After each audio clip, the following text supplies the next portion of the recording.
इस्लामाबाद में utility stores मुलाजमीन का एहतजाज दूसरे रोज भी जारी है। मुलाजमीन का मुतालबा है कि हुकूमत यूटिलिटी स्टोर्स की बंदिश का फैसला वापस ले। फैसला वापस न लेने तक एहतजाज जारी रहेगा।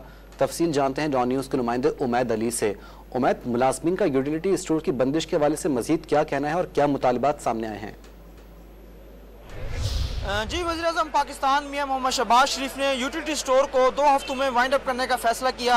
तमाम यूटिलिटी स्टोर की मुमकिन बंदिश पर जो यूटिलिटी स्टोर के मुलाजमीन हैं उनका जो है एहतजाज जारी है। मैं इस वक्त इस्लामाबाद के ब्लू एरिया के स्पॉट पर मौजूद हूँ और ये आज एहतजाज का दूसरा रोज़ है। मेरे आप देख सकते हैं कि मेरे इर्द गिर्द जो यूटिलिटी स्टोर के जो मुलाजमीन हैं वो भी मौजूद हैं। इनसे बात करते हैं कि इनके एहतजाज की वजह क्या है और आपका जो है मुतालबा क्या है, आप क्या हुकूमत से मुतालबा करें? शुक्रिया।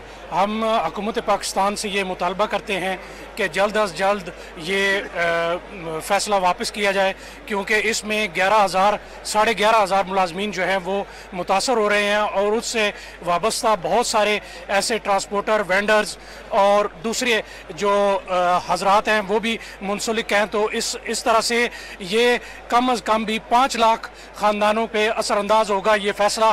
तो आप बराए मेहरबानी हम अपील करते हैं कि ये फलाही इदारा है और ये अवाम की फलाह के लिए काम करता है और सब्सिडाइज आइटम हम अवाम तक पहुँचाते हैं। ये खुद मुख्तियार इदारा है और अपने मुलाजमीन को अपने कमाए हुए पैसों से ये देता है तनख्वाहें। तो इसलिए बराए मेहरबानी इस फैसले को वापस किया जाए। जी, मुलाजमीन की आपने बात सुनी, उनका यही कहना है कि ये जो फैसला किया गया इस फैसले को वापस लिया जाए।